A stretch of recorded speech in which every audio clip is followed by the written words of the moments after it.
Hey folks, Nick with Kognitos here again. Gonna go over some more information surrounding the Kognitos platform.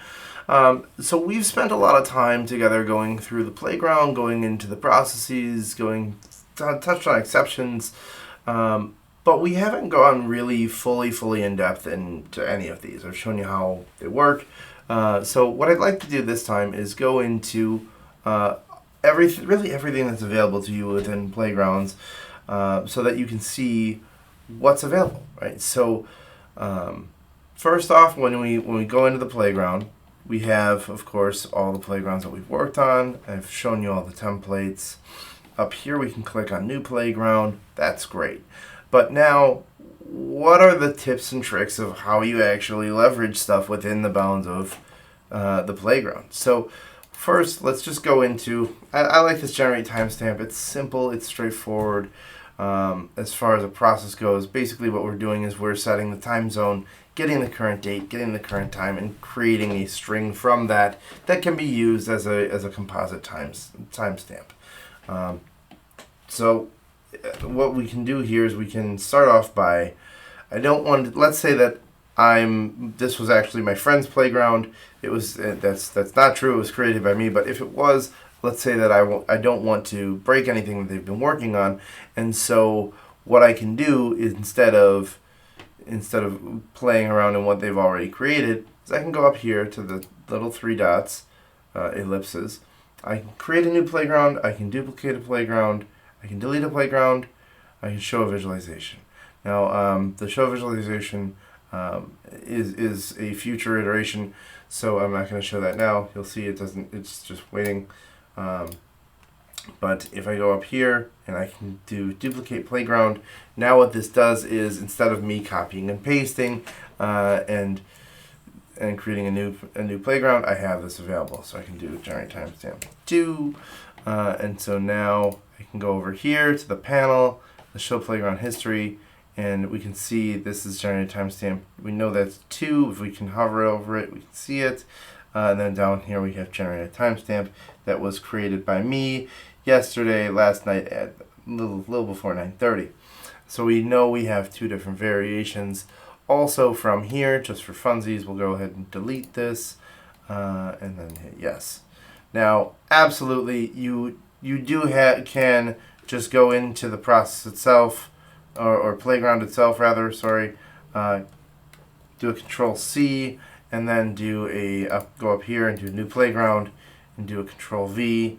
But we give you that option in a single click instead of going through that, retitling it, and perhaps missing a character. You never know. So I'm going to go ahead and just duplicate this again. Again, that's just going up here, duplicate. Again, we could delete from up here where the ellipses are if you want to. We could also delete from right here. My preference has been here, not sure why. But also you can go, without going back to the playground screen, you can click this recent playgrounds and go to a different playground. And to close that out, you just hit the X. Now that I've shown you some of the controls surrounding the playground canvas, if you will, I'm going to go ahead and just run this, and you'll see immediately it starts up, ready to go. And so this is going to run just fine. Now let's say that we wanted to try a different date format. Okay, so we wanted to flip this around.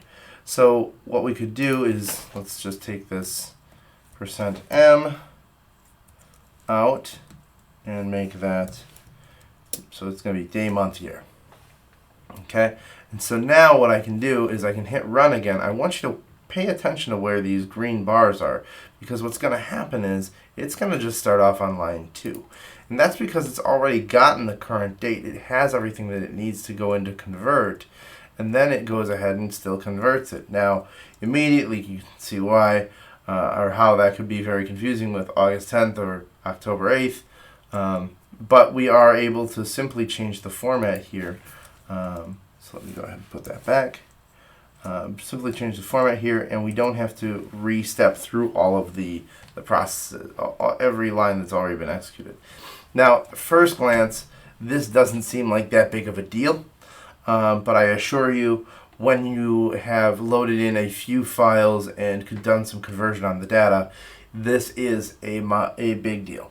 Now, conversely, sometimes you want to stop a process at a certain point. Now, there are actually a couple of different ways to do that in Kognitos. Now, the old-fashioned way is to make it hit an exception, right? So you tell it, please do something, and what's going to happen is when it hits do something, since do something is not defined within the bounds of Kognitos, it's going to say, I don't know how to do something. There it is. It says, I don't know how to do something. So that's the classic how to put in a breakpoint, if you will. But you could just as easily go over here and in the debug menu, hit the little pause. We'll have it start up here again. So if I just hit enter and create a space there and hit refresh, you'll see that all the green lines disappear with the exception of the first one, because that first line was still executed. It still has the Americas Chicago as the time zone, right? So now if I do a control enter or a play, it's going to execute that second line and skip it and then get the current date, convert it, and it's going to stop at the line that I put that little stop mark. Now, it's worth noting that this works in these nested commands as well. So even if I put that there, it's still going to stop in the same place because, apparently, I let me retry that. So we'll alter this up here.